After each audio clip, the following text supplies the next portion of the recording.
Hey guys, Andy Michaels here. I'd like to make you aware of an online dating scam that I just became aware of. And before it happened to me, I was completely oblivious to it. And I was nearly convinced of its authenticity. I was so convinced, in fact, that I had even contemplated suicide. Yeah, that's right. Suicide. Now, this obviously begs the question, what kind of online dating scam could possibly send someone to the verge of taking their own life? It'd have to be pretty damn upsetting to warrant such dark thoughts, right? Well, it is just that. And I've created this video to give awareness to others, so hopefully this will not happen to anyone else. Obviously, I know it likely will, since not everyone will have a chance to view this video prior to the incident, if at all. But I personally haven't been able to find much information already here on YouTube in regards to this dastardly crime. But I was able to find a great deal of blog posts and such sites as Reddit and a site called thedailyscam.com, which is why I was able to put most of my fears aside, realize that it was in fact a total scam. So, I'll tell you how it all got started. First of all, I'm a lonely guy. I admit that. I haven't had a decent relationship in years. I also don't make a lot of money, and I can't afford to throw money at dating sites, so I choose the free ones. Craigslist, plentyoffish.com, etc. So this particular incident involved Craigslist. I responded to a post that sounded legit, sounded normal, sounded like a genuine woman searching for friendship and perhaps more. I emailed a reply. I didn't get an email back right away, but instead I received a text message several hours later, and because I had included my phone number in the initial email response because I prefer texting over email. It just seems more personable, and it's instant conversation versus email, which tends to be longer in between messages and seems more formal to me. So anyway, I get this text from a girl named Michelle. She says she's texting me a response to my reply from her Craigslist ad. At first, I had to try to remember which ad it was because I had replied to multiple ads that morning. Because, as everybody knows, if you're aware of Craigslist, there's a lot of junk and spam and all kinds of stuff on there, and you're lucky to get a response from one out of every 20 ads. Well, then when she told me the ad title and her age, I remembered which the age was 18, legal. Unfortunately, that post has since been removed, so I can't go back and show it to you and give you all the details of the post, but the gist of it was that she was mostly a homebody, didn't get out much, had problems meeting people, which sounded all too familiar to me because it's the exact same problem I have. I don't get out much myself. I spend most of my time either working or as a recluse in my studio office, either creating music, making YouTube videos, or watching YouTube videos. So she sounded like a good match for me. We shared some things in common, although we had a little bit of an age difference. She was, I'll stress, 18 and legal. Okay? So, we shared some small talk, talked about how serious we both were at finding a good partner, things we did or didn't have in common. I then asked her if she was from the same city that the ad was posted in. This is important. Which is the city I was closest to. And she told me no. She was from Washington, D.C., or like a suburb of Washington, D.C. And I was like, what? I'm nowhere anywhere close to D.C. Why would you post an ad in my area, which is so far away? And she said something to the effect of, well, I wanted to meet new people outside my area, and some typical excuse. Well, I didn't think much of it. I just brushed it off. I thought to myself, well, if she's genuine about a relationship, we could solve the distance thing at some point in the future. And I just left it at that. It wasn't that big of a deal. I mean, in today's day and age, we don't really date like we used to. People don't have to live next door. We have this instant communication stuff now. So anyway, after a day or so of texting back and forth, exchanging face photographs, and then she would often disappear for hours at a time during this text conversation with no warning, no saying, hey, I gotta go, or I'll be back later or something. No explanation. She just disappeared and would come back several hours later. Well, during this conversation, she asked kind of a strange question. She asked what my biggest, deepest, darkest secrets were. Like I said, I thought that was kind of strange, but I figured it might have been her way of trying to get me to reveal my sexual fantasies and my desires. Well, after arguing about it for a while, because I didn't really want to disclose that stuff right off the bat, I finally gave in and revealed some of my particular fantasies. Not something I'd normally do through text messaging only after a day or so, but this person was very, very persuasive. And that's the point here, that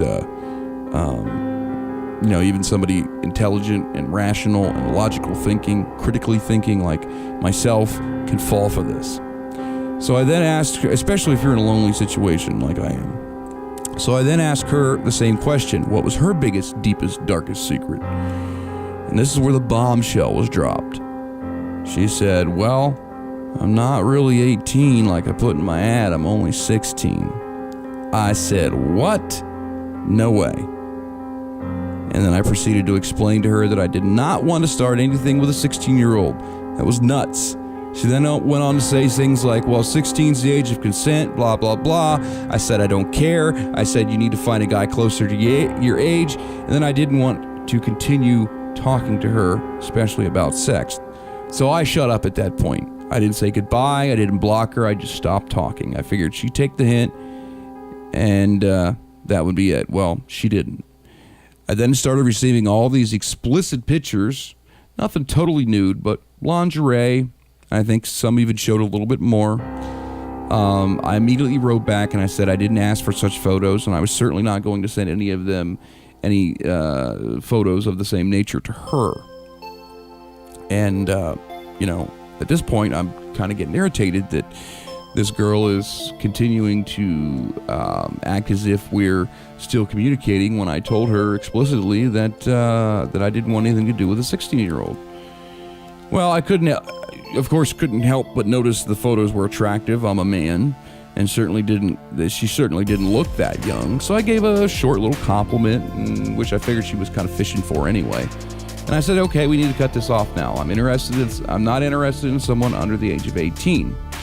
And after that, she tried to offer more arguments in her favor, but I stopped responding after a while, and then she did also. And I honestly thought that was the end of it. Boy, how wrong I was.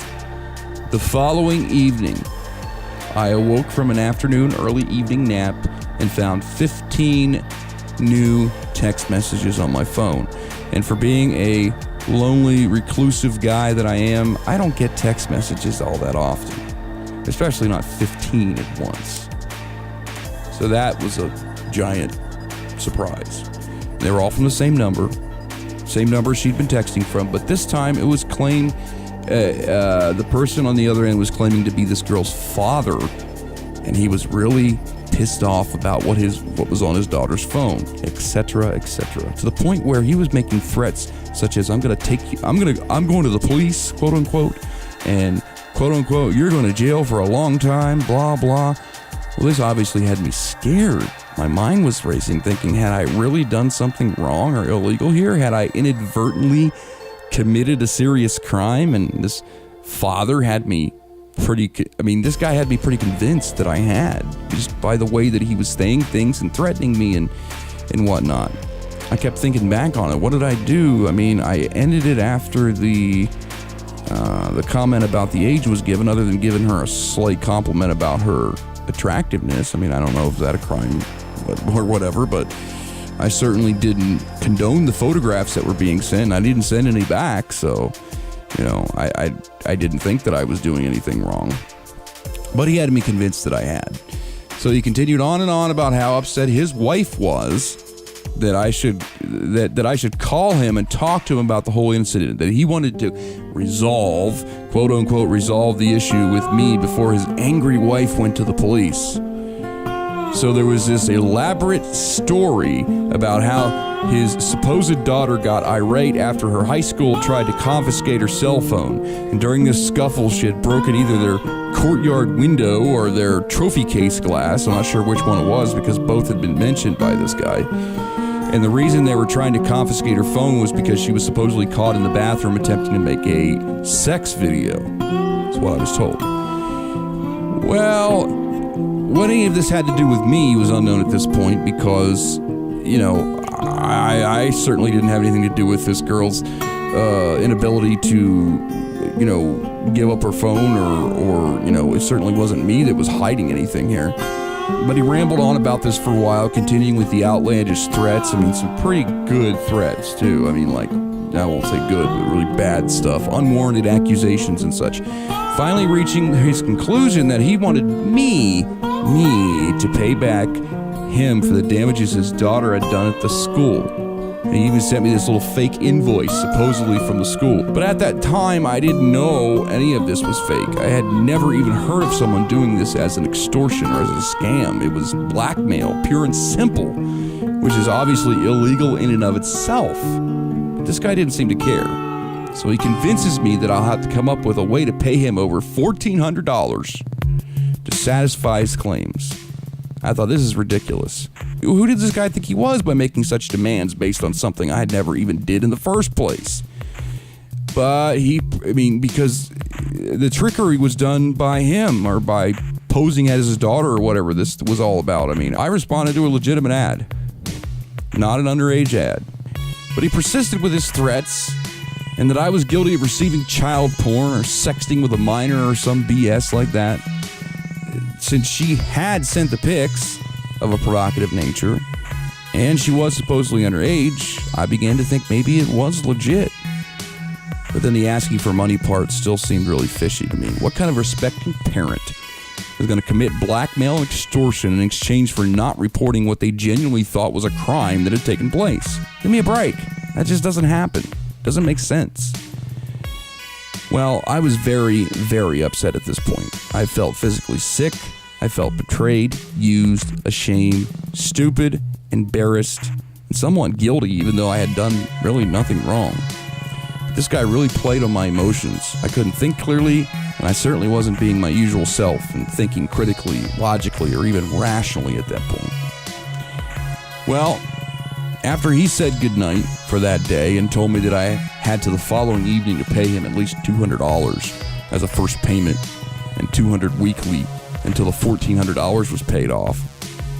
And after I'd calmed myself down enough to look some stuff up, I began researching this type of situation and found a ton of information about it being a classic scam, around since at least 2006 from what I read.